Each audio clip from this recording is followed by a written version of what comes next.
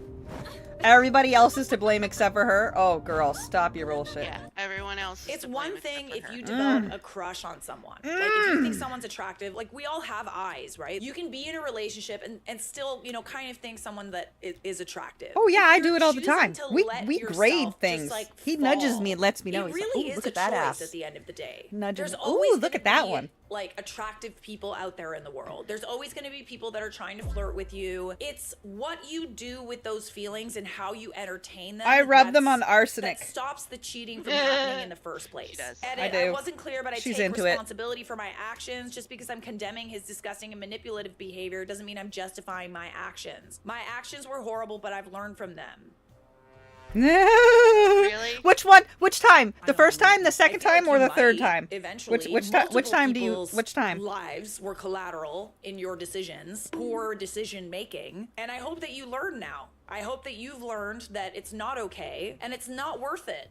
I can't say this was a happy ending for you, OOP, but I can say that it is a happy ending for your fiance, who did learn eventually that you're not worth it. I hate to say it, but I don't actually. I'm sorry, but I'm not Unworthy sorry. garbage. This looks like to me. I don't even bother consequences saying of your sorry because actions. I'm not I'm sorry glad it worked at out for him all. in the end. All right, You I feel like we deserve need some poetic all the justice. terrible things This that was posted you in put Pro out there, Revenge. you garbage. I ruined my ex-boyfriend's life of 20 plus years ago, and I just made sure it stayed ruined. Ah, I shit. love a villain arc. When I was in college in the 90s, I met Jake. then male 23, through mutual friends. He'd already graduated and was planning to move to the opposite side of the United States for grad school, and I had already been making plans to move with my friends only 90 minutes away from where he was moving to. We had so much in common, fell in love, and it really seems like fate. Both planning to move 3,000 miles and landing so close together. He had 2 sisters and a younger brother who were all awesome people, and I became instant friends with them as well. Because he was in school and I was working, I would usually go to him to hang out on weekends. He was renting a house with 2 roommates, also in his program. We were young, so money was tight, but we had fun. We went for taco dates, spent a lot of time at his house when he was breeding and selling small animals. Jake was an animal sciences PhD student, so being around animals was normal, and I loved it. I met and became friends with his advisor's wife, Mary, mid-50s, who worked in administration at the university. He sleeps with the wife. She is a lovely woman, and I would often have lunch with her when I went over on the weekends. He Jake sleeps was a with the teaching wife. assistant. He sleeps with and the I wife. had met They other have an people in the affair. program and Infidelity made with the friends wife. them You faster watch, than you he watch. did. I After bet it. about 2 I years bet. of dating, I was at the house one day, and we were laying in bed together, in a state of some undress, and he said out of the blue, He was concerned I'd been gaining weight, and it made it harder for him to be attracted to me.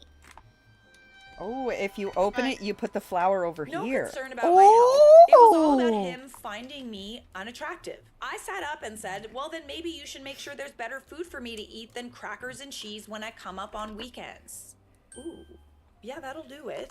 Even at 23, I didn't take that kind of BS. I'd gained maybe 10 pounds since meeting him 2 years earlier and still wore the same size clothes, about a US size 6 to 8. It is interesting, like, at the beginning of a relationship, it's almost like happy weight, right? Because, like, you're not going out as much, like, you're not as worried about, like, what you're looking like in a bikini. You're staying home, you're snacking, you're watching Extra movies. bits You're just, like, into not the moving abyss. as much at the beginning. Oh, It's wait, I totally got normal baggies, to that's gain right. a little bit of weight. I know that I did. It's happy weight, genuinely. But I feel like the way he said I that did not. you gained weight was a little rude. Like a little, right? It's really Like, hard didn't for it me to just gain it me, or now. was that kind of...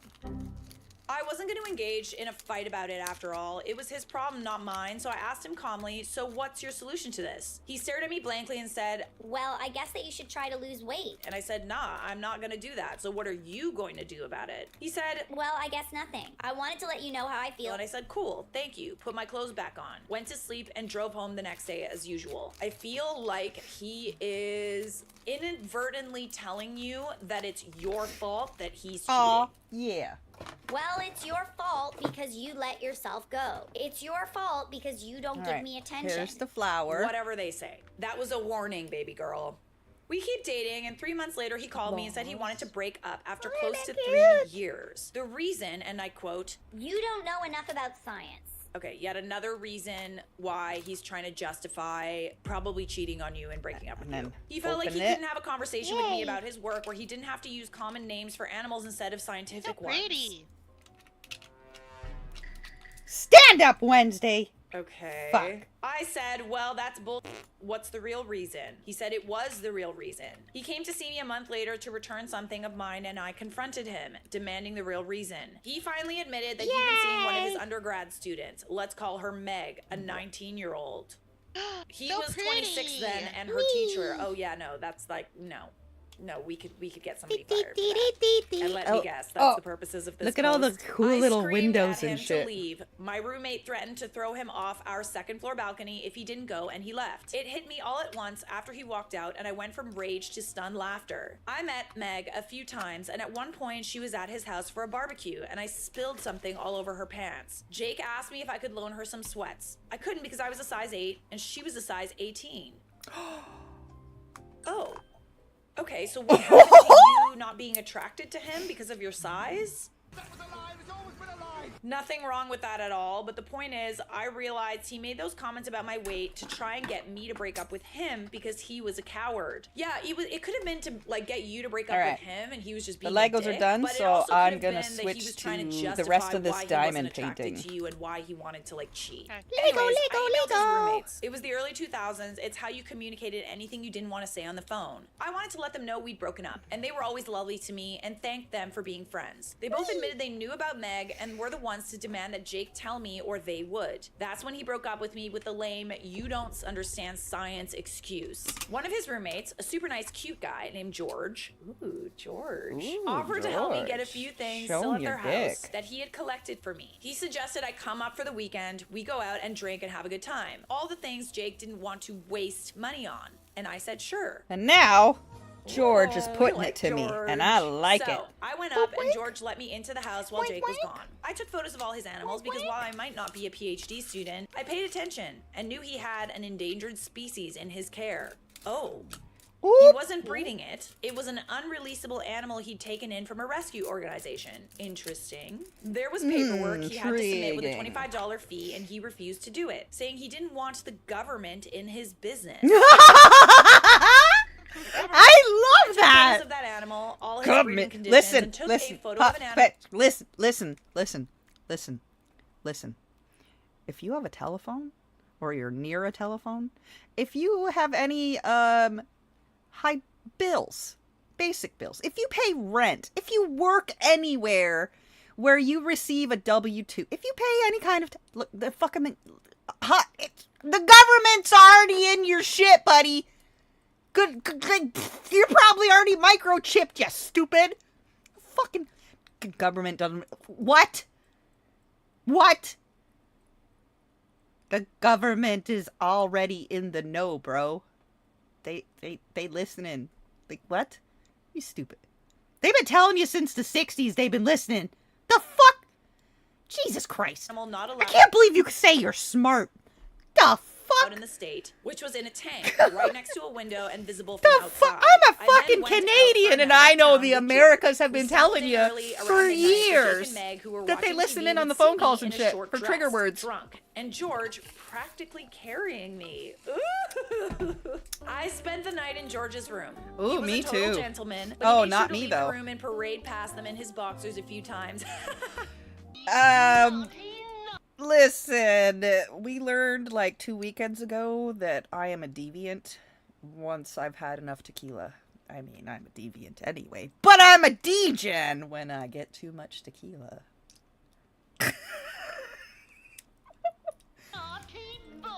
And moan loudly so they could hear us. When I went to leave the next morning, Jake said, "Oh, I did moan not like act I like do a- with mayonnaise when we're playing the cooking game." in front of him as I ate a donut slowly in my rumpled dress with messy hair, while George beamed at me and then planted a kiss on my head. If you're a hood, then what does that make him? Schlot for money. Meg looked ashamed, not quite knowing where to look, and I said, have fun with my leftovers. Hi.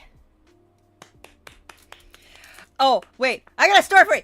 So, when I was in my teens, I had a boyfriend. You were a hoe, we know. No. I had a boyfriend who I was very serious about. He was like the dude, right? Like, I was very serious about him. I have 8 siblings, and I talk only to 2 of them for valid reasons. One of them I no longer talk to and absolutely loathe, was the second older sister. Like, second oldest sister.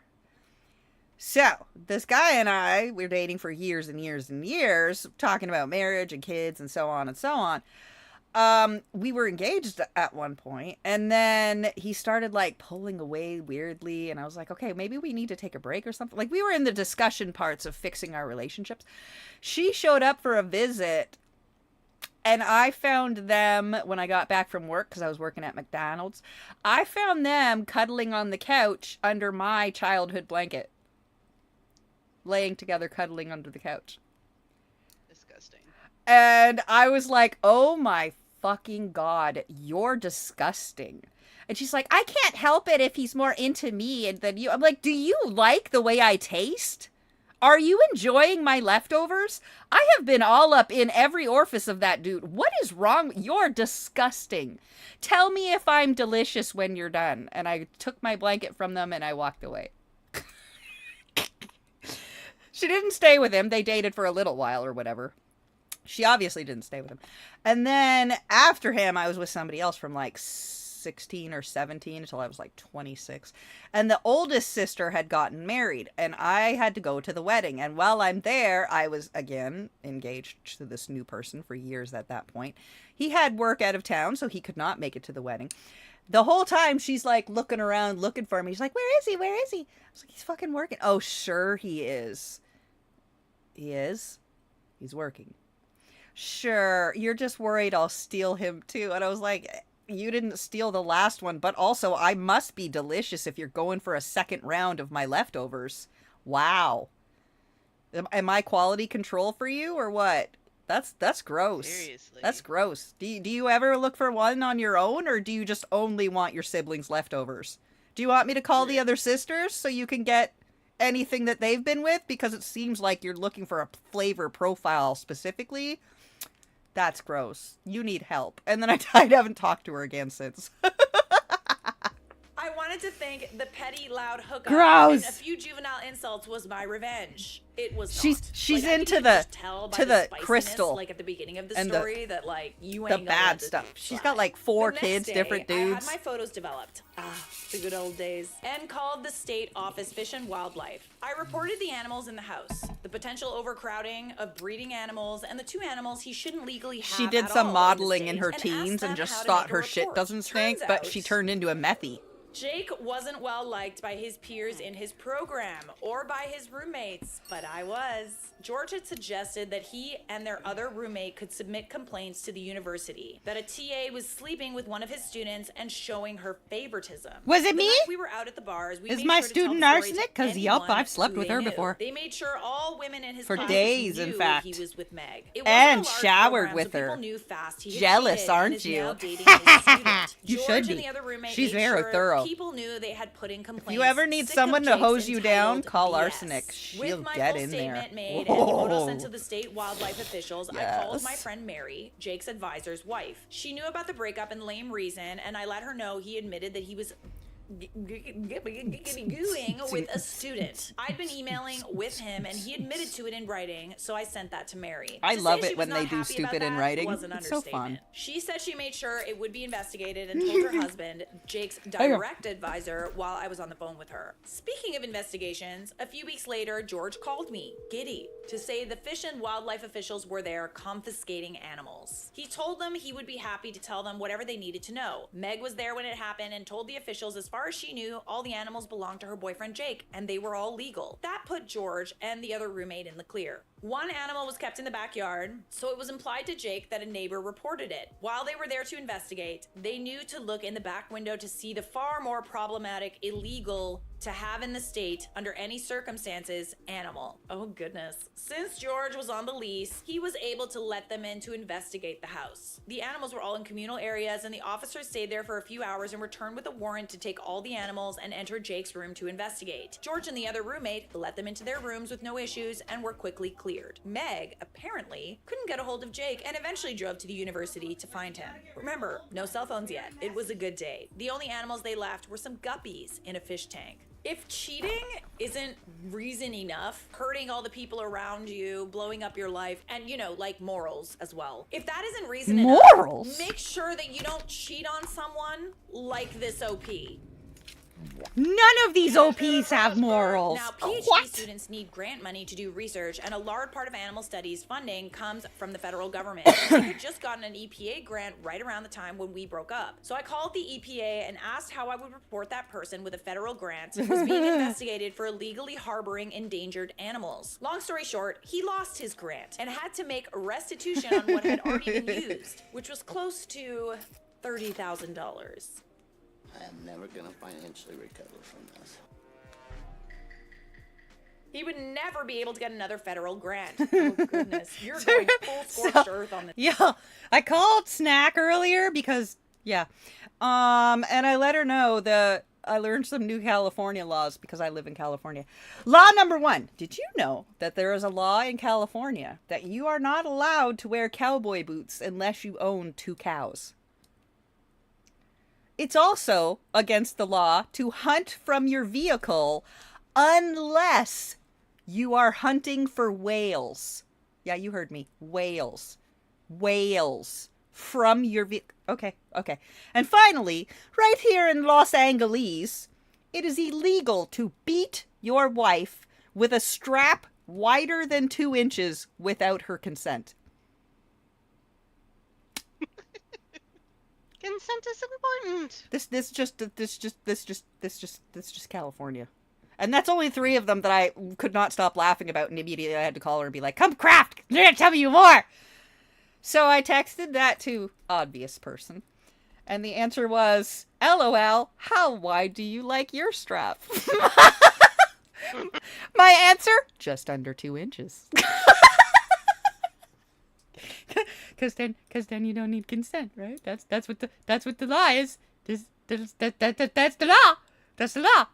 You don't need consent if it's under 2 inches. He avoided jail time on the state charges since all the animals were in good health, but lost all his breeding animals, worth thousands of dollars. Since they were collected for safekeeping during the investigation when the 2 illegal animals were taken. In the end, he owed a $15,000 fine, and the 2 animals went to a nearby nature center. For years, I would stop by in the area to visit them. The university revoked his scholarship and fired him for having an inappropriate relationship with a student. They somehow escaped She being would go expelled, visit but it the always animals shocked that me were he taken never from tried to him hide because the they went to a relationship with Meg. sanctuary. And was so stupidly self-assured, he didn't even wait the 4 weeks until she would have been done with his class to start publicly dating her. By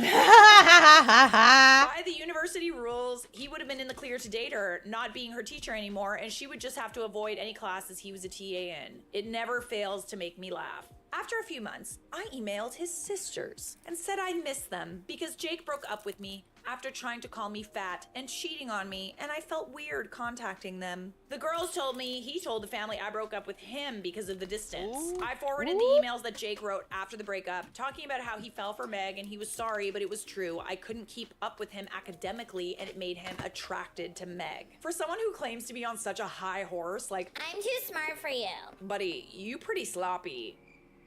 Jake managed to convince his dad to pay for 1 more year of school so he could get a master's instead of a PhD. It was $20 and on while Amazon. I stayed It's in super contact cute. with his sisters and brother via email and then social media, I largely let it all go. I got even, made some friends. Mary became like an auntie to me, and I went on with life. I went on to get a master's degree myself, and my specialty, helping scientists and doctors communicate their work to lay people. You know, I us got all 4 dummies who sets can't of the remember new all the flowers scientific from names. Costco. They'll come in by the time you're back. My book of enchanting, success-filled people that are winning in life. Stop Win! right now. That Win, is win. cray-cray. Win, win, win, I win, win. swear, it happened by accident, not design, but I love it. And I work with everyone from small-town doctors and nurses to pharmaceutical companies to museums to state and federal governments and film and TV producers. I travel a lot and speak and get to learn a lot of cool things about our planet and how things work. That is some really serious dramatic irony. Like, this is great. Irony. The fact that you got a job in something that he used to make fun of you for, said you weren't kind of smart enough to understand. That is just delicious. I knew through his siblings that Jake and Meg got married and had 2 kids. Meg dropped out of the sciences and became an accountant. Jake went back to breeding animals. Every once in a while, his sisters or brother would tell me something over lunch or via text. We had our own relationship that exists outside of him. You are just keeping tabs on this dude. This is very funny and all, but I hope that we are moving on. I'm excited to read the end of it, but like, I hope that's it, because like, let's not be too obsessed with people that hurt us. You know, it's like they're not even worth it in the end, right? Apparently, when I sent a wedding gift for one of his sisters, he loudly complained at a co-ed bridal shower that all his siblings still were my friend and didn't make an effort to embrace his now wife, Meg. Apparently, the sister just laughed and said, I don't make a habit to be friends with homewreckers. Oop. Oop. Oh yeah, we're friends with that sister. Oh yes. Oh yes. That's besties. That's This is besties. how What I Jake's parents found yeah. out how their relationship started and ours ended 10 years after we broke up. Jake never found out I was behind reporting him to the state, and in the end, I didn't lie about a single thing, except maybe exaggerating a drunken makeout session with George, who is now a successful and tenured professor with a lovely wife and daughters. Oh, okay. I was kind of hoping that like George would like end up in the picture somehow, but that's okay. Fast forward about 20 years to a few weeks ago. I was at a university giving a lecture to a room of 250 undergrad and grad students. In the end, I was mingling with the students afterward, and I heard a voice say, Hey, OP. Long time no see. and I realized it's Jake. I didn't change the expression on my face at all. I was completely shocked and my instinct was to play dumb. Do I know you? No. Wait. Have so we met? I said, I'm sorry, help me out. Have we met? I love that! Or lecture? I He can't looked wait to do it. incredulous and said to me, It's Jake. and I said, I can't place you, but I would love to figure it out. Finally, I gasped. And I said, oh my goodness, Jake. I guess I blocked you out and said, well, lovely to see you, and moved on quickly when he tried to reach out and hug me. I was happy to leave it there, with the satisfaction of him seeing me as a guest lecturer in a science department of a major university when he was just in the audience. But you're too dumb for him, remember? The department chair and faculty who invited me to speak took me out to dinner while there. And one of them said, so, you know Jake? I said I did from over 20 years ago, being vague about how. She went on to tell me he'd been there for an interview for a teaching position and had spent a few days there observing, and they were likely going to hire him. I couldn't control it. I scoffed. When they all looked at me and said, I'm sorry, I'm just shocked he's teaching after what happened at the university. They said, what happened? And I said, well, he was with a 19-year-old student when he was 26, and he had to leave the program without a PhD because he couldn't afford to stay after losing his scholarship. The three people I was with all looked at each other like they knew they had a problem and said, wow, we'll have to look into that. And then they changed the subject. My old friend Mary, retired a year or two now, but still friendly with her old colleagues, called me this weekend to say a friend at the university let her know someone had called doing a background check about Jake, and they pulled his file, which included being fired, leaving the program with a lower degree, and the complaint letters from over 20 years ago about his conduct. Mary's name had been on it with her husband listed as the faculty advisor, so she thought she'd like to know. As a bonus, it had a copy of his arrest record for illegal animals. I guess his dad had paid for a decent lawyer to get the record expunged after the charges were reduced, and he paid the fine so it doesn't show up on a standard background check. I don't think he's gonna get that job. So, I will return to my life, content that the universe comes through sometimes, especially if you give it a nice nudge every now and again. The best revenge is when you don't do anything wrong, you just have to help direct knowledge to the right place. If there's anything I can impart to any young woman and man reading this, as I shimmily happily into my now size 10 pants, it's that if someone who's supposed to love you complains about your weight or looks, that's their problem to fix mentally, not yours. And maybe it's time to check out what they're doing behind your back, or simply move on. Remember though, it's their flaw, not yours. If Jake hadn't been a coward and tried to make me break up with him and just ended things with me the mature way, I might not have found out about Meg and turned his own Hi, wickedness Becky. How you doing, baby? That was a nice story. That was a good one.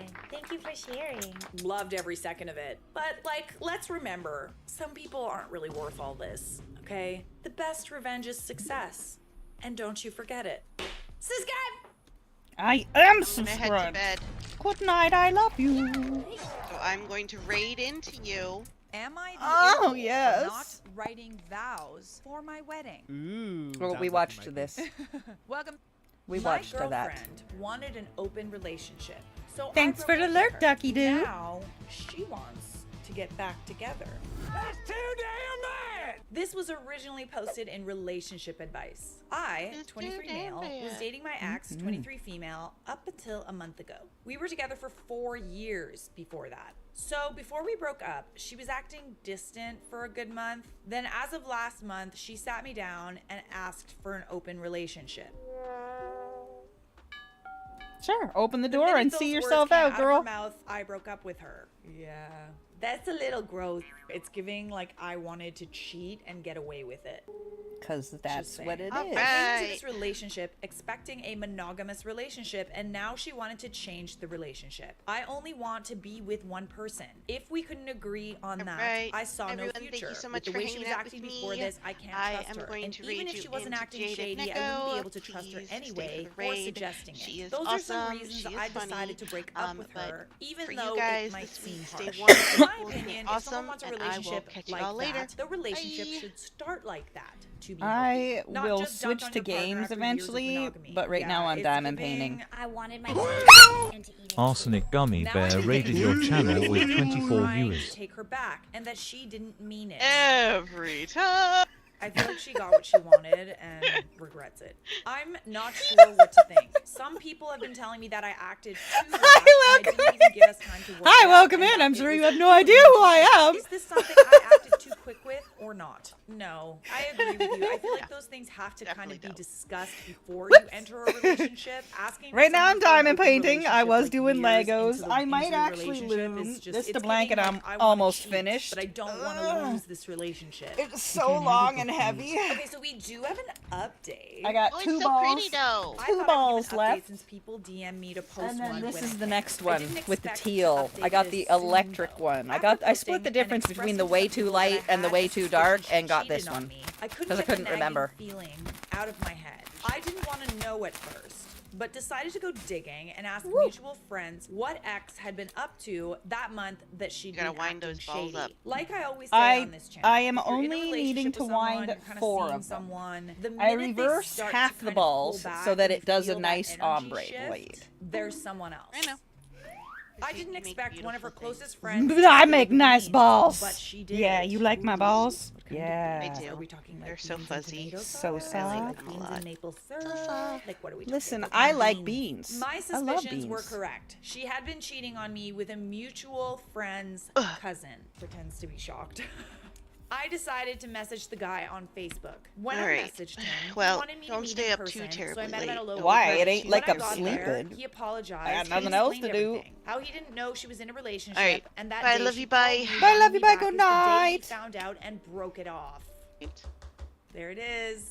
There's something like kind of gross about. I do someone have a wanting ton to more cheat and, Lego like, no one sets. wanting If to y'all cheat with want them. me to change what I'm doing, you Am I are wrong? welcome Like, it's to kinda- use your it's kinda channel icky. points. I can't fault the guy. He seemed really And genuine I and can really switch apologetic. On the crafts plus or side, I drank for tasks free or the entire whatever. time. Oh, I love a guilt I have drink. so many What I Lego mean by that is sets. when someone feels So guilty that many. they buy you drinks. He seems like a great guy, especially considering how he broke it off right away once he knew. I won't lie, he's a handsome and It's a great very guy, and I would ADHD let stream.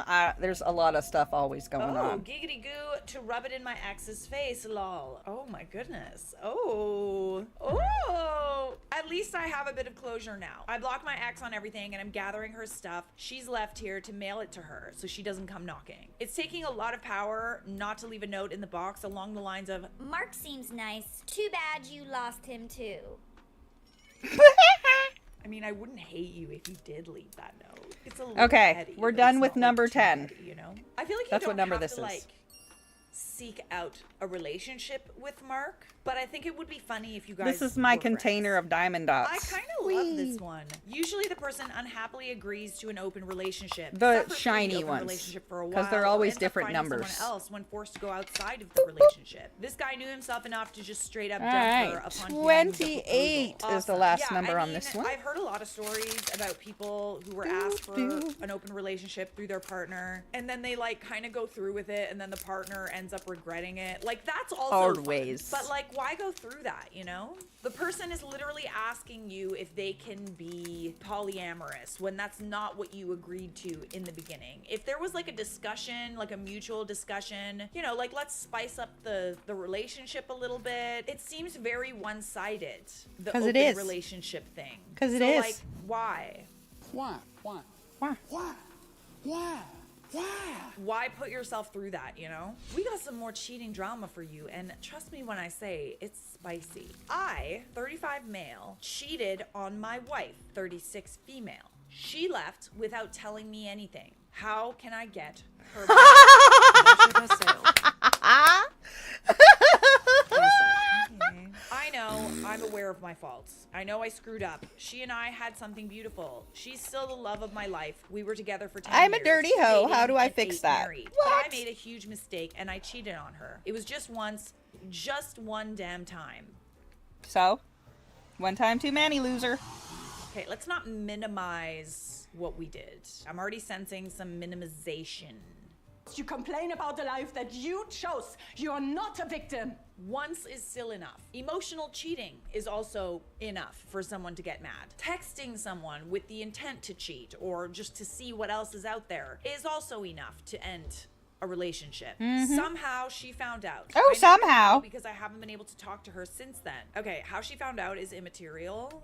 Who told her? Who can't I trust? I guess she found something on my phone. I came home that afternoon as usual, and everything felt weird. The house felt emptier. I quickly realized that her things were gone. I panicked. I started calling her over and over, but her phone didn't even ring. Ooh. Oh, she blocked you. Yeah, she blocked you. Suddenly, I saw some papers on the table. She was divorcing me. Under the divorce papers, there was a note that said, "This is what you do with cheaters." Yep. She's so strict. I love that. Not even a chance to explain. Because there is no explanation at the end of the day. Some people want to know all the details. Some people, it's kind of just like the straw that broke the camel's back. It's just kind of like, it's too far gone at that point. Like, I don't even want to hear it. I wouldn't want to go through that either. What's the point? Once a cheater, always a cheater, right? Yup. I haven't been able to see her or even hear her voice in 2 years. 2 years of not being able to see or talk to the person you love the most is too much of a punishment. And whose fault is that? You clearly didn't love her that much. The situation has destroyed me emotionally, mentally, and even physically. I ended up consuming an unhealthy amount of alcohol, weeks of barely eating, not sleeping. I was a zombie for months. I was just functioning on automatic. I wanted to die, but I couldn't let myself die because I always held on to hope that she would come back. My therapist says it's really hard when you can't get closure from a relationship because your mind can't process that the relationship is over. So you're always thinking that person will knock on the door or that you'll wake up from sleep and they'll be by your side. But like her leaving and the divorce was the closure. Ooh, we got a new one over here. Her having that conversation with you is just to help you. Hang on. She's over. We got another Charlotte. That's your closure. The divorce was finalized over a year ago, and I'll be honest, I didn't make it easy. I didn't want to get divorced, and I still don't understand how we can be divorced. You can't be serious. I'm sorry, you don't understand? How do you not understand? How could that possibly have happened? Who am I? Who am I? Bye-bye. I asked for couples therapy, but she refused. I know from my lawyer that her lawyer advised her to go at least once or twice, but she refused. She's a woman who knows what she wants. It took quite a while, but eventually the divorce happened. I can't even describe the feeling I felt and still feel like a piece of me had been cut out. I know feel hurt her, liberated. I know I failed, but I think we all deserve a second chance. I think you deserve second chances when it comes to like little things. People who give second chances oftentimes regret it. And maybe that was just like one thing that she was just not gonna budge on, and she has the right to do that. When I couldn't take the pain anymore, I decided to start therapy. My therapist doesn't give me advice to get her back. He only focuses on me moving on with my life, encouraging me to meet new people and go out on dates. But I don't want to. At this point, I'm not even interested in giggity-gooing anymore. Aww. I think your therapist is quite in tune Poor with baby. the fact that this is over. Your relationship is over. The best thing that you can hope for right now is to take the lessons you've learned into the next relationship and don't do it again. A few days ago, something happened that completely shattered me. I was having a few beers with my friend at my house. Let's call him Nick. We were both pretty drunk. I started talking about my wife. She's not your wife anymore!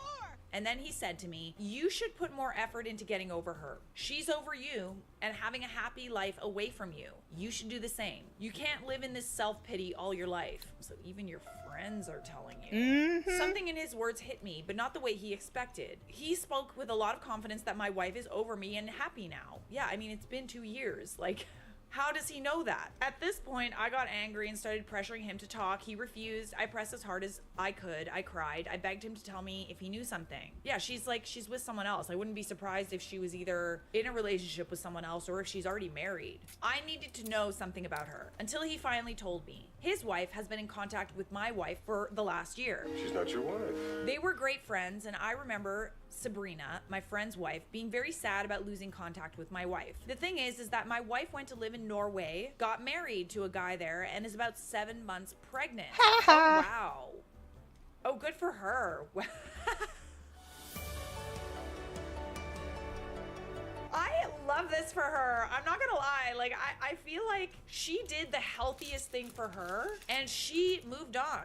And she found a guy that was willing to give her everything she wanted. Like, you're saying that you were with this person for 10 years, married for 8 years. You guys don't have kids? I felt like dying. I literally felt like dying with this information. How could she do this to me? Now you know how it feels. You're not together anymore. What do you expect her You're to not whine the and cry victim. about you for the rest of her life? How could it be that while I was crying, getting drunk, missing her, and wanting to die every day, she was happily on the other side of the world, getting married and getting pregnant by another guy? Well, you were divorced, so you should have also been doing that.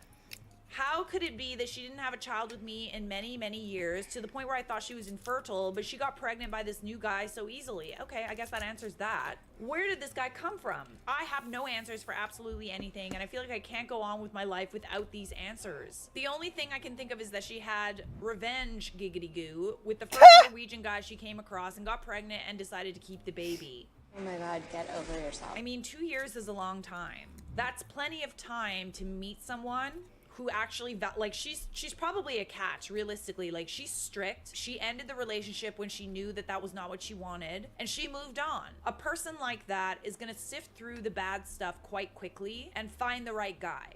I know what I want. Anyone with boundaries like that is going to get to the good stuff real quick. It's Yup. interesting that you, like, think the worst of her because you are the worst. Maybe she got married because she wanted to stay in the country legally, and I guess, like in most countries, getting married is a good option for that. I don't know. These thoughts are killing me. It's none of your business, dude. If this is ever Why a you sign so for obsessed you to, with like, me? give up and start over, even Yeah. if she did take you back, she would never be able to trust you again fully. This is a chance for a fresh start for you to learn the lessons that you needed to learn and not do that to the next person. I refuse to think that she's in love with him. I need to contact her. I need to talk to her. I need to know. You what's need to going leave her on. the Please fuck don't. Because alone, she acts bro. Like her 10-year history and 8-year marriage is nothing to her. Oh, Mm. brother, this guy stinks! If anyone acted like your 10-year history and 8-year marriage was nothing, it's you. She has the right to move on. I need advice on how to act. I feel the impulse of travel to where she is and look for her, but how could I do that? Don't do that. I think this is just like hurting you in the end. You get your just desserts. I personally think that you should take this as a sign to really move on. You say that you need closure, but it still seems to me like you're jealous that she's moved on. You're kind of demanding the respect, and I say that like loosely, of getting the closure. But you kind of lost the privilege of that. It You ain't could try kinda. reaching You out to full her, but don't ass expect a lost that response. privilege, I don't know bro. what city she's in. I don't know where she lives. I don't have a contact number. She closed her social media. Her family's small. Ooh, yeah, no. I don't know what to do at this point. I still want her back. Yes, even pregnant. See, I feel like this is a nightmare and I need to wake up now. Okay, no. Move She on. moved far away from you for a reason. 欢迎来到 Same 王国之歌，一切就诶从这个小小的火堆开始，不用你好。着急。 She doesn't want to see you. Okay, so a little edit from OP.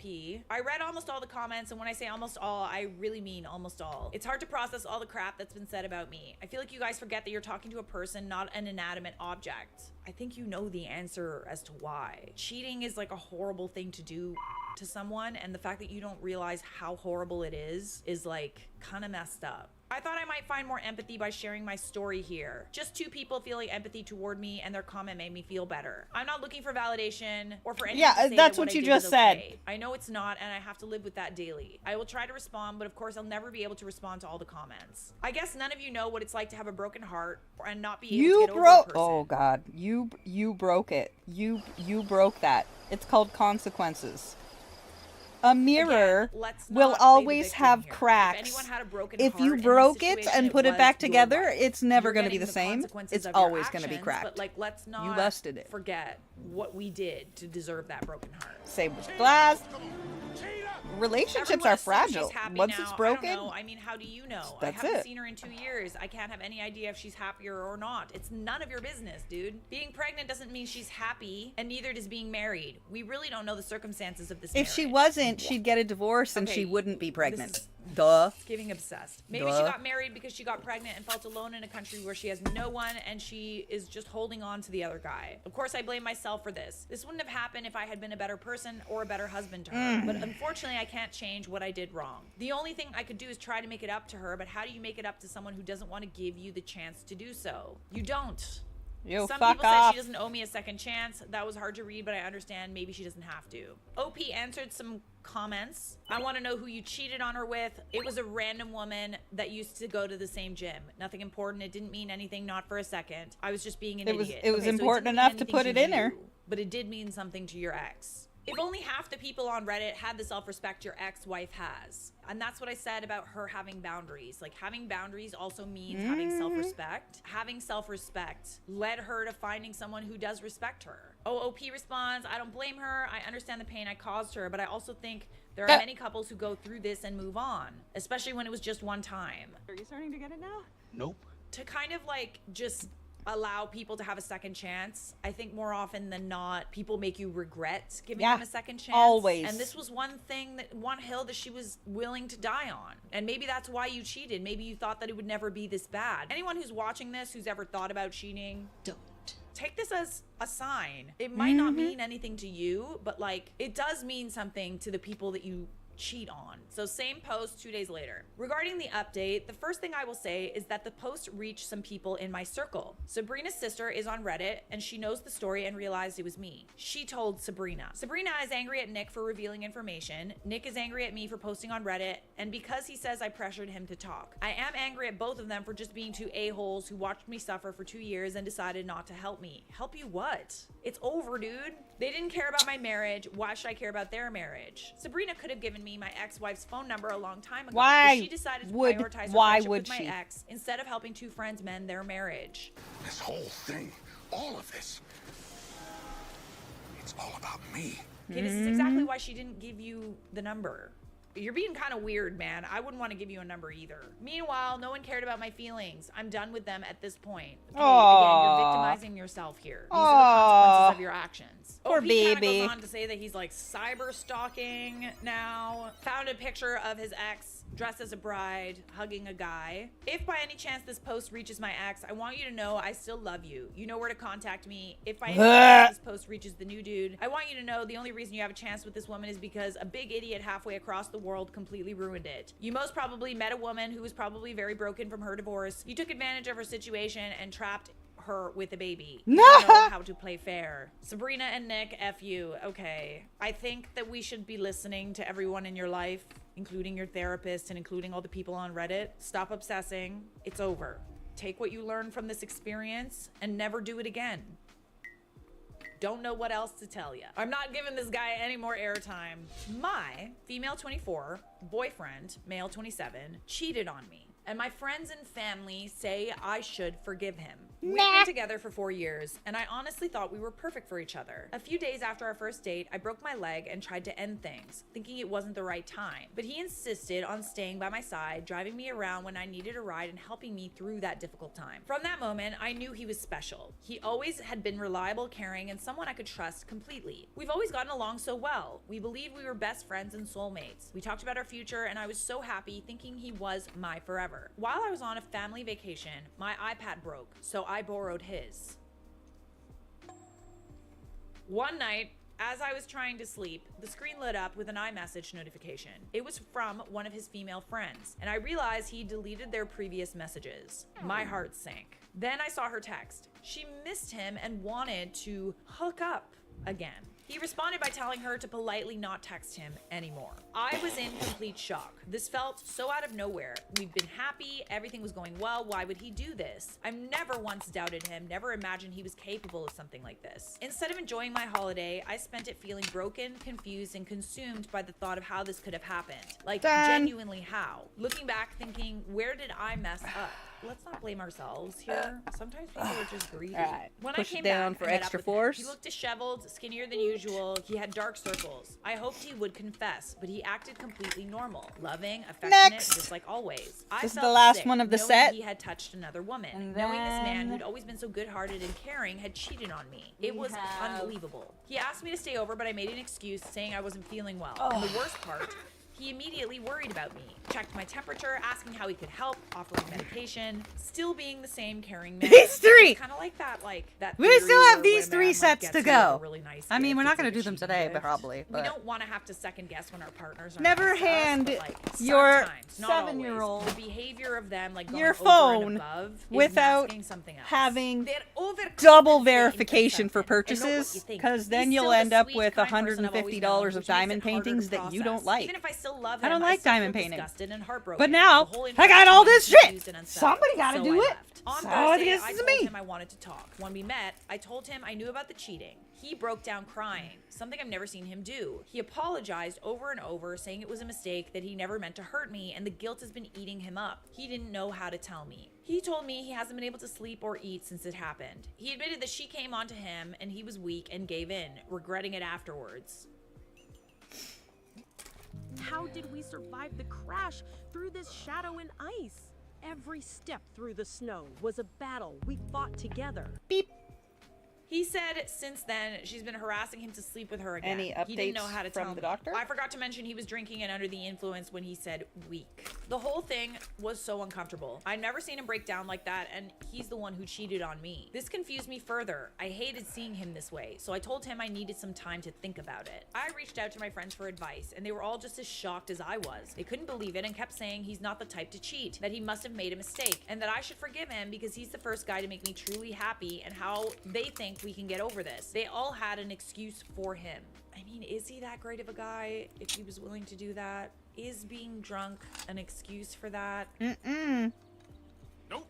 You could give him a second chance, but I also just genuinely feel like you're never going to be able to trust him again.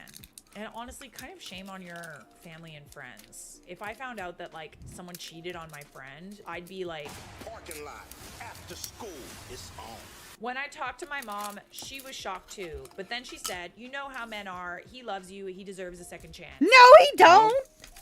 This is coming from a place Hell where no. it used to be something that people forgave. You know, it was very common for, like, Never. historically, for men to have multiple partners, to have mistresses, and all these other things. That isn't necessarily the case anymore. It for number but, like, 3. that kind of mentality Hopefully I got enough diamonds for all the way around. It's not an excuse. My dad, who sees him as a son, also agreed and said he's a good guy, and it was probably the woman's fault for tempting him. Like, this is a very old way of thinking. We know for sure that this is not, like, the case anymore. I didn't even know what to say to that. My entire family and closest friends are telling me to forgive him, but he cheated on me. How do I move past that? It feels like no one is acknowledging my pain. I love him, but I'm also disgusted. What if I do forgive him? Can people really move on from this? Nope. What if he cheats again? He will. What happened to once a cheater, always a cheater? It is. I don't know how we can move on from this. You can't. I need a fresh perspective from people who don't already adore him. What Once would they you get do away in with my it, they'll do it situation? again. I feel mentally low and alone in this. Yeah, I get how you feel, and it sucks that no one is kind of, like, acknowledging your pain. I'm sure they liked him a lot, but at the same time, if he could really let himself do this, is he as great of a guy as everybody thought? Probably not. You could get all the information. Like, you could try contacting the girl, ask what really happened. Is it true that she came onto him, or was it mutual? Then again, she could also lie and tell you things that aren't true. Maybe get, like, a full picture. I think that you need to go with your gut and, like, not listen to advice from other people. If this is something that you genuinely feel like you would never be able to get over, then it's not worth pursuing anymore. It is not your responsibility to fix something you didn't break. That part. He broke your trust, slept with someone else, and didn't confess. You found out. There you go. Validation. Feels so good. When someone cheats, it's not just like one mistake, right? It is like a series of Yeah. mistakes and breaking the trust. And lies Lying, and going deception. behind people's backs, like different types of betrayal. All these like little things, but these are conscious choices that They someone sure is making. are. Conscious mistakes that people are making over and over and over again. And with the case of this guy, she found out on her own. He had to like confess once she confronted him about it. Same with the guy that's, you know, we talked about in the last story. She found out. He never admitted to it. So these are conscious decisions that people are making to betray your trust and go behind your back. It's not just like a one mistake. There are several mistakes, several betrayals that get us to this point where someone cheats. It is not unreasonable to want to be with someone who treats you with respect. If he truly respected and loved you, he would never have been able to cheat on you. If you stay, it will eat at your self-esteem and the trust is broken. You never truly trust him again, and it will turn you into a jealous and untrusting girlfriend. Yeah, that part too, you will obviously have trust issues now. You'll probably take it into the next relationship, realistically. I think that there's also something to be said for if this is something that he has found out that you are willing to forgive, I feel like he will have no reason not to do it again. Oh, like she forgave me once. This is obviously a passable offense. I feel like it'll make him lose even more respect for you.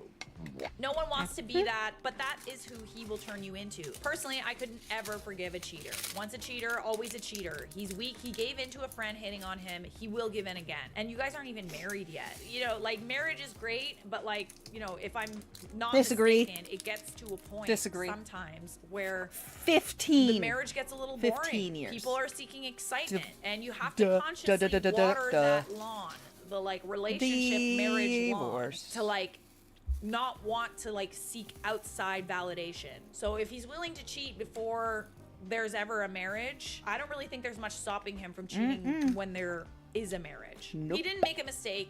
He made a choice. Cheating is a choice. I think everybody is kind of, like, very pro break up with him in these comments. It's very sad that your family is not on your side, nor is acknowledging your pain. Partially, it's coming from a place of, like, maybe cheating wasn't that big of a deal. Your entire family and closest friends are telling me to forgive him. I mean, it's kind of messed up. I'm not your friend or your family, but I'm telling you that it's not worth it. You have no kids. You're not married. You don't have to go through divorce Dodged a proceedings. fucking train is what you did. And they exist, by the way. Ain't a bullet. You dodged a train. Okay, we're gonna watch this other one first. Because it's new. This one. These weddings are my own personal nightmare. Compilation. I'm terrified.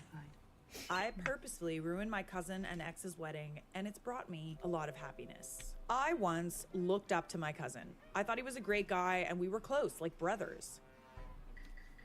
You guys are Eskimo brothers. I was also dating a girl. I was deeply in love with her and planned to marry her someday. I thought my life was perfect. One day, I came home early because a colleague offered to cover my shift. I was pretty tired, so I accepted and went home. Arriving home, I found them in my bed. Having They look like French they were having toast. fun. spicy dancing time. Spicy breakfast. Both of them were shocked, to say the least. I told them I wanted them to be gone by the time I got back and left the house. They were gone by the time I did get back, but she left me a note telling me she was sorry and to call her when I'd calmed down. Ha! No. No, I don't think I will. I didn't call her. I texted her saying I'd gather her things and drop them off at Cousins in a few days, and that she's staying with him now, not me. Ooh. Ooh. I followed through with that. It took about a week to transfer everything. Both of them tried to apologize, but I didn't have anything nice to say to them, so I said nothing. I just knocked on the door and handed them the bags to whoever answered before leaving. My cousin called me multiple times to try to apologize, but I refused to accept it. I mean, is he really sorry? Doesn't sound like it. Nope. 3 years have passed since then. I went no contact with them. I didn't bring it up to the rest of my family or any of their friends. I'm not sure why. I just didn't. I got a call from a number I didn't recognize, so I answered. It was my cousin. He sounded really happy and was acting like he hadn't destroyed my life. Ooh, that would piss me off. He explained that he and my ex were getting married, and he wanted me to be his best man. Why would I want to? OP can probably think of a million things he would rather do. A This is root not high on the canal. list. I yelled at him and called him A names before hanging proctology up. exam. He sent me a text telling me the offer still stood, and if I didn't want to be his best Deep man, then he throating a just simply wouldn't cactus. have one. All of those things would be better. Okay. A few days passed by, and I had an idea. I texted him back and apologized. I sent a paragraph of bull saying I was still angry, but this could be an opportunity for the three of us to heal and move past it. He was overjoyed and said he'd pay for everything and he'd help me pick out a suit if I wanted.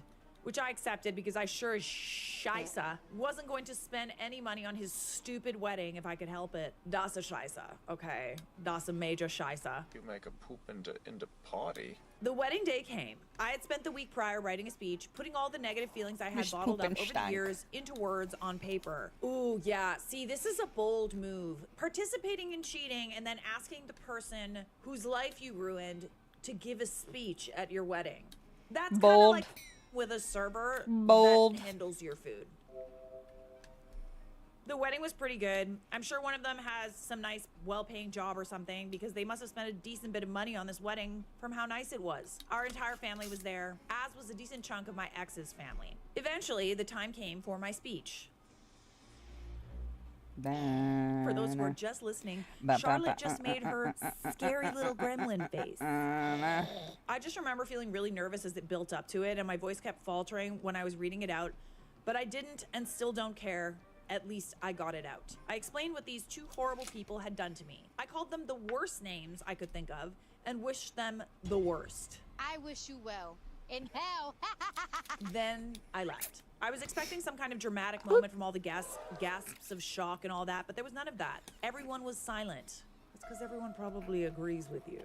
On my way home, I got a call from my mother angrily telling me I'd ruined their wedding, and both of them were so upset, and she asked me why I'd do this.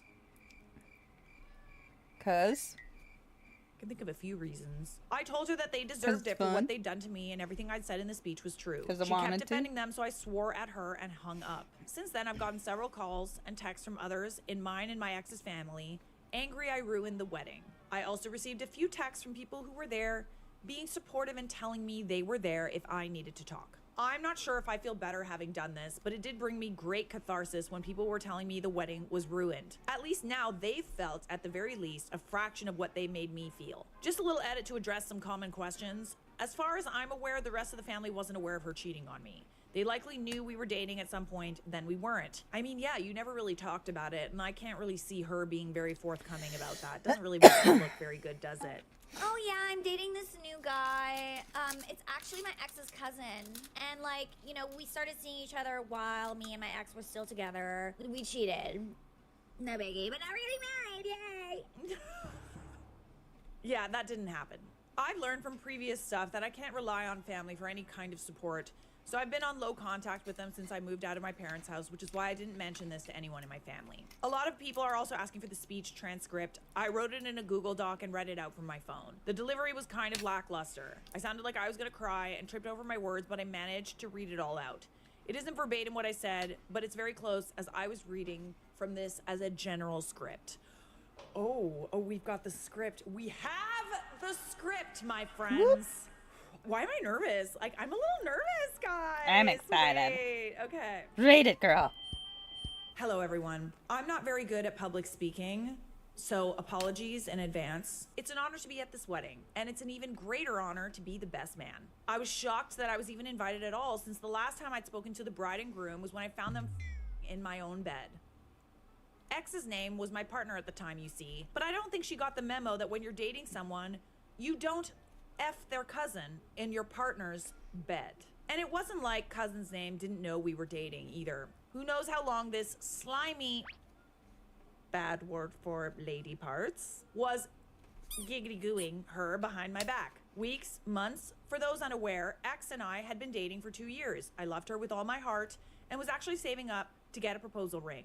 Maybe if X wasn't such a cousin would be giving this speech instead, and I wouldn't have been struggling with my mental health for 3 years. Anyway, I've heard 50% of marriages end in divorce. I hope yours is a messy one. Mine From the bottom did. of my heart, F you both. You ruined my life, and I will never forgive either of you. Huh. Well, that's a speech. See, even I'm silent. Anyways, it's what you said. I kind of wish that you had gotten more mad at your cousin, honestly. Like, yes, it's your partner is like awful, but like would have loved some nasty words for your cousin as well instead of just your ex. But I'm just saying, honestly, it is kind of really dumb to ask OP to speak at their wedding after all of this. Truthfully, don't know why they did that, except they feel bad Also, the message that OP sent probably made them think that, like, Oh, like, let bygones be bygones. for the record, if you do this, don't ask the person whose life you ruined to speak at your wedding. You're just asking for trouble. Thanks for sharing, OP. That was a spicy one. We've got some more wedding drama for you. Don't go anywhere. And if you enjoyed this video, don't forget to subscribe. Stay a while. This was posted in the Charlotte Jober YouTube subreddit. It's a beefy one. She's thick, she's chunky. I like them chunky. I got kicked Same. out of my brother's wedding party. Look a big fat I, ass. female 30, got engaged in 2023. I'm the middle child with two brothers on either side, 28 and 33. A few months after getting engaged, I asked all the people I wanted to be in my bridal party. It was all family because family is extremely important to me. Sister-in-law on fiance's side, both of my brothers are men of honor, and both of my brothers' girlfriends. I'm very close with all of them and spent a lot of time with all of them. Fast forward to about a year later, May 2024, and my brother proposed to his girlfriend. I was very happy for them, and I was asked to be a bridesmaid in my sister-in-law's party a few months later. Shortly after their engagement, it started to hit the fan. My brother started talking about getting married the same month as myself and my fiance, October 2025. Okay. Literally 2 weeks after or 2 weeks before. Immediately, my mom said that would be unfair and a lot on the family. They ended up deciding to get married in August 2026 instead. Like, is it that deep? Sometimes it's that deep, honestly. Truthfully, it is kind of hard to pick sometimes to have like a choice. Like, you can have hope to pick the wedding date that you want, but it's kind of dependent on like venues and whether the venue has space. My family and I have also been discussing starting a family the year after we get married. We're older and our lives have been on hold for about 2.5 years as I've been finishing my master's. I graduate August 2025 and I'm currently on a work placement that's unpaid since January 2025. I had to cut back on work hours and my fiance's been picking up the slack with our bills as we struggled to scrape together money to finish paying off our wedding. While discussing our plans around starting a family, my sister-in-law got very upset, stating I could not be pregnant at her wedding. My brother swooped in and started cracking jokes to try and diffuse her anger, which worked, but you could still tell she was upset. Other people's uteruses are none of your business. None of your beeswax. I don't have Telling one. my family Go for look about a year into now it that if you the summer of want. 2025 would be a really busy I wanted time for to make it me into and a purse, financially but they would struggle, not so let me to keep it. expect much from me. Racist. We scheduled my That's what that bachelorette is. party for September 2025 to ensure I was done school and had more free time. Well, my sister-in-law decided she wanted to do her bachelorette party in August 2025, a year in advance. Okay, see, remember what I said about it being deep? It is that deep. I had to tell her I wouldn't be able to make the whole thing because I have to be at practicum on the weekends and I can't book it off. If I don't get all of my hours in time, I have to extend my placement and I really don't want to do that. As far as I was aware, she was understanding and assured me I could come the Friday and she'd be happy with that. A few months later, the group chat with the bridesmaids start. Love a little group chat. I don't, but like, you know, for the most part I like it, but that's kind of where the drama is. So. As long as I'm not involved in it, I like it. I first tell the maid of honor I can't make the whole weekend and I got a lot of pushback. Things like, can't you just book it off? Why can't you stay the night Friday and drive back early Saturday morning? Keep in mind, it's a 2-hour drive and I have to be there for 8:30 a.m. My practicum is as a therapist, so I have to be able to present with my clients and support them emotionally. Something that's hard to do when you're tired or hungover. I politely explained why I couldn't do these things, and I had already spoken to the bride about this. The maid of honor continued to push back, and I called my brother, who immediately launched to solve the problem. The maid of honor finally laid off. A few weeks later, we start discussing budget for the bachelorette, and I explained I couldn't afford to help pay for the whole weekend, which my brother and sister-in-law were aware of. I offered to pay for sister-in-law's drinks and food on the Friday while I was there. That's what credit cards are for. The bridesmaids got upset, and comments were made like, if you really loved her, you'd pay the money. I'm all out of money! Well, no. All right, that's it for that number. Love is not synonymous with money. Whee! Why can't you just pay $25 instead? I have to drop down work hours to go to school, and I don't have a partner to pick up the slack, but I'm still making it work. They were all very rude until one of the bridesmaids, who happens to be the sister of the bride, commented she spoke to their mom, who offered to cover all the bride's costs so it didn't stress anyone out. All of a sudden, all the bridesmaids were fine to pay for everything. I spoke privately to the maid of honor, explaining I didn't appreciate her constantly pushing back at my boundaries. The maid of honor blew up and started sending me screenshots of our conversation, demanding to know at one point she didn't respect my boundaries, and all of her comments were in regards to ensuring I was having a good time. I don't really think it's possible to have a good time if you're really worried about money. Like, I think you've made it perfectly clear that you're like, listen, I can't show up fully. If you need me to show up fully for this with regards to like money, like I can't do that. Money doesn't just magically appear. And like, quite frankly, I think this, you know, like it's customary to pay for the bride and stuff, but like I also think that like not everybody can afford that, and we have to be understanding of that. And like furthermore, Inside this pen is stuffed we with really clear want goo. people to be at our bachelorettes, So you we just have to like be keep willing to kind of, tightening like, pick up it the and it slack. poops it We out either the have to be end. fine with people not fun. being involved, or being able to pay for all of it, or we have to be willing to like pick up the slack in a monetary sense. If you really care about people being at these events, I think that you need to make it as easy for them as possible. Otherwise, be fine with them not coming. A few months later, I had a bridesmaid dress picked out but not purchased yet because I couldn't afford it until after my own wedding. I had to explain this several times to my sister-in-law, who kept asking me about it. She also approved the dress. Shortly after this, the bride stated she didn't like the dress I picked out and wanted me to wear spaghetti straps like the other brides. I have a very large chest and can't wear things with tiny straps because I need more support. The other bridesmaids are all tiny with small chests. I tried to express my concerns, and the bride thought I was arguing the color of the dress, which I was not. I started sending other dress I get options, it. all of which I get she it. turned Y'all, down. She started sending me people dresses with say very they small, want an loose hourglass straps, figure. deep neck Y'all and don't cuts. understand I got how hard it frustrated is to and just dress said it. fine to the last dress she sent. After this, I met with 36 my brother and we all talked it over. I was able to H. communicate my frustrations and struggles over how 22 everything was inch playing out. waist.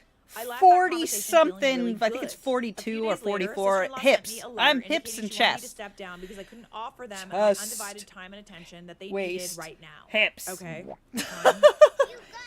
It ain't even ass, it's If you hips. step up to be Hips a and bridesmaid tits. in people's That's it. bridal parties, there are Ah, things nothing that people else. are gonna Hips and ask of tits. you, okay? But I think all of these things have to be within reason.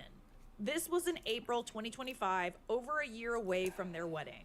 I was hurt because I felt like I was very honest about what this time frame would look like for me, and they'd stated they were okay with it. Keep in mind, I also spent money I didn't have and time I didn't have to help them throw a surprise engagement Nobody party that makes none of the clothes that bridesmaids fit. helped with, So and I some get didn't those, even like, come you know to. those Okay, so milkmaid you did dresses show they up in call them? ways that, like, I you showed have up to, in when other I ways, put is it the point on, that I'm I trying to have to make. When I met with pull one sister-in-law boob at a Claire, I was told time by through sister-in-law I owed the because they fit bridesmaids perfectly an around my apology. waist.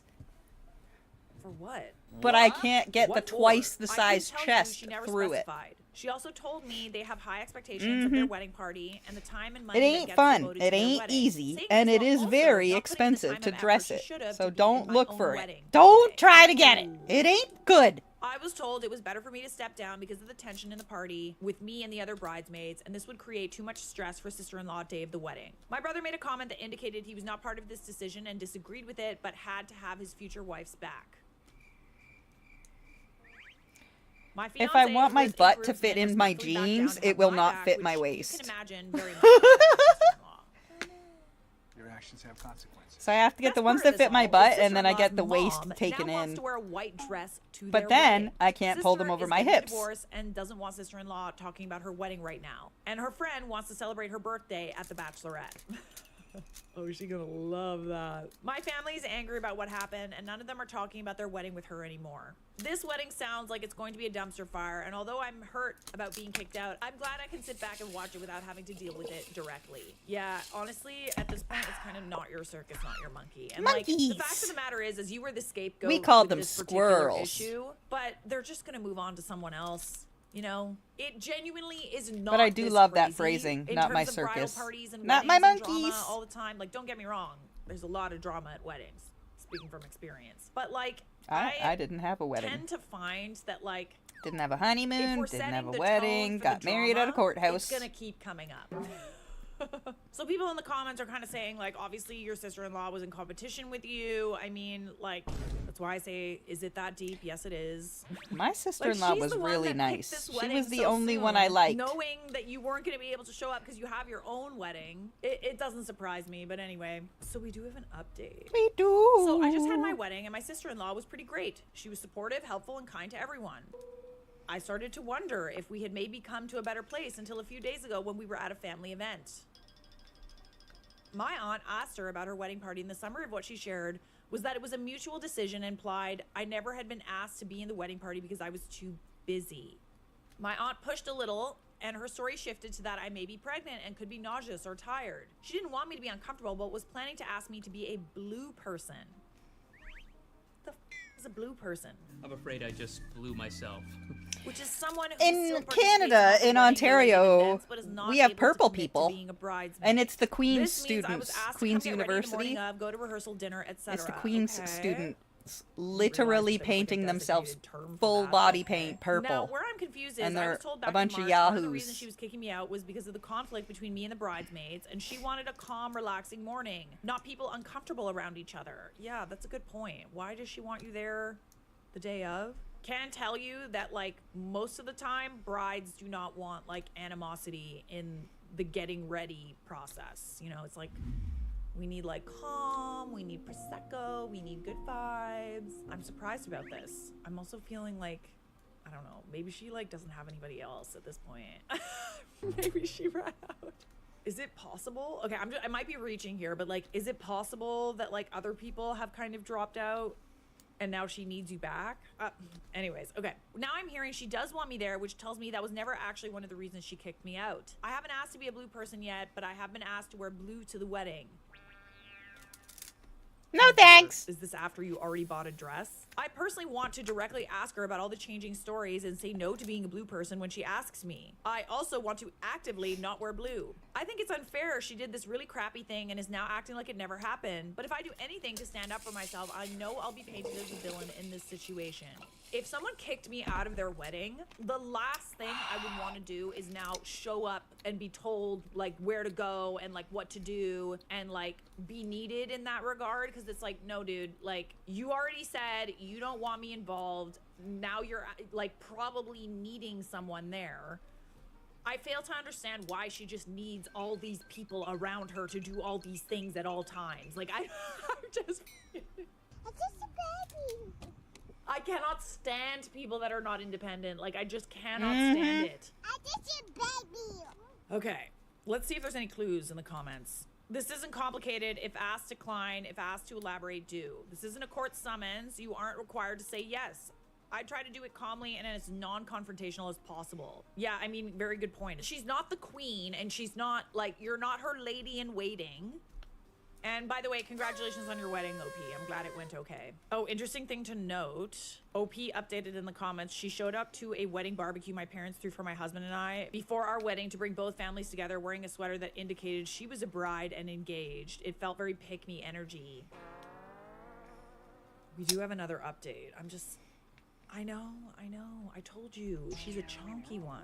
Recently, one of the bridesmaids from the wedding party reached out to me via text and apologized to me for how she reacted in the group chat. Whoop.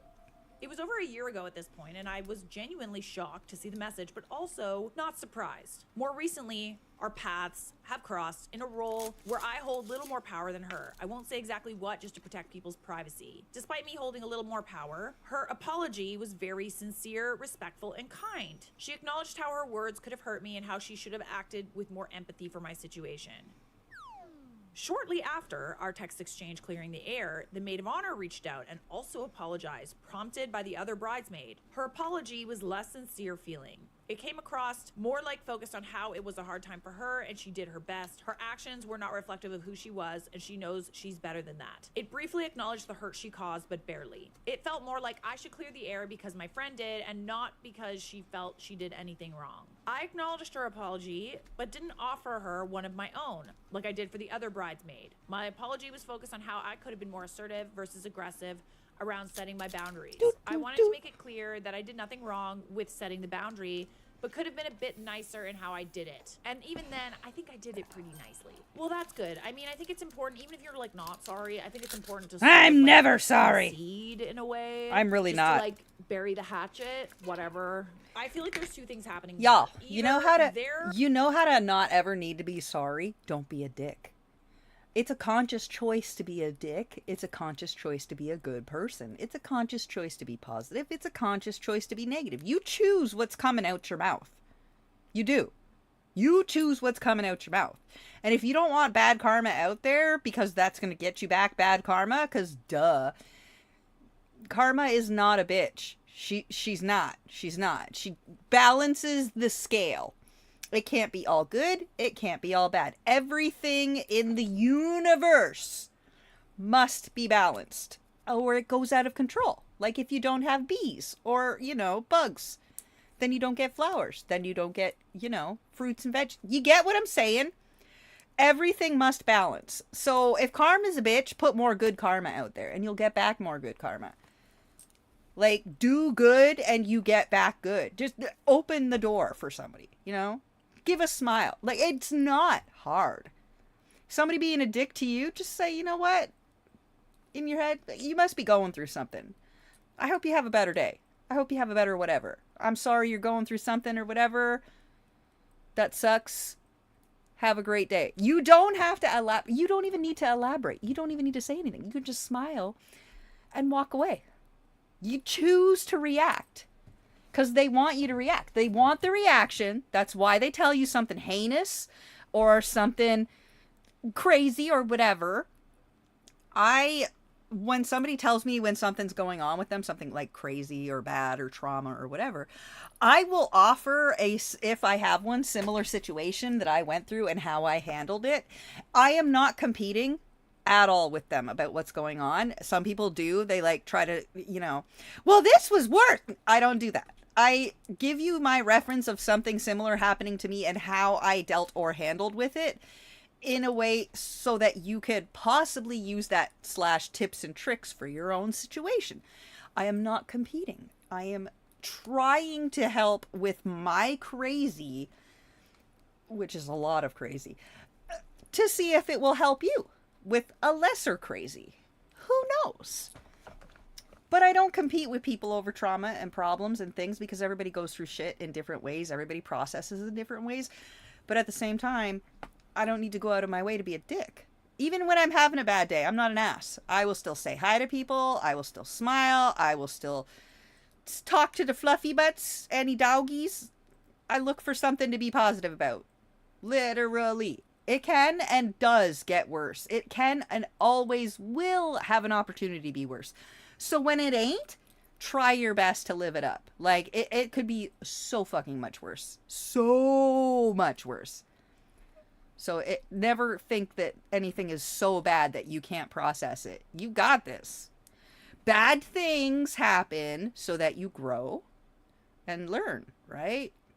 The good stuff is not free. The good stuff is not easy.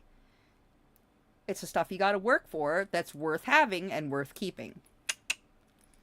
Realizing that you were actually, like, you were right to set boundaries. Badass people learn and grow. Your sister-in-law needs something from you. Yes. And she wants the other bride. Be the badass. She told them to apologize. Be the hero in your own arc, baby. God, I just wouldn't be surprised, okay? Like, maybe it's a genuine apology, blah, blah, blah. But, You like, need I support? At this We point, got I'm you. not even sure how I feel about this whole situation. I was debating not attending the rehearsal Friends and dinner family. later this year before the wedding.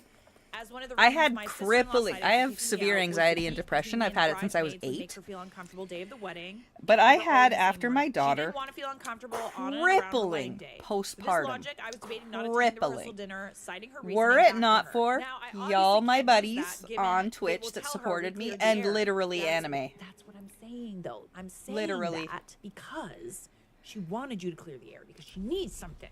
I binge watched One Piece from 0 to like 1,000 fucking episodes. The actual anime, not the live action. Sister-in-law is still behaving like a bit And of a spoiled child. At Christmas, I was another handing out girlfriend of thank you mine cards to my convinced me to family for start my own wedding with streaming, photos I printed and for I them all. met She my was handing out whole their wedding fucking invites. community over I will here, say she was and polite that was and that waited was her turn that was patiently as they that looked was through it. my stuff. I was Later in the evening, my brother made a joke about her shoving invites at people, just playful teasing.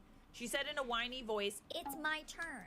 As if girl had even let me and my husband have our turn when it was our wedding. I'm not trying to read into everything she does, but honestly, it's hard not to. I barely speak to her and my brother anymore, and the divide between them and the rest of the family is slowly growing quite large. Okay, I'm almost That's done with the update for diamond now. painting. The wedding is in August 2026. I might okay. Here's the thing. switch You to can the read into loom. everything, but I think it's But if you would better like me to unless something switch else to video happens games, to just like simmer. You know, let me know in the chat, simmer. please. Don't Otherwise,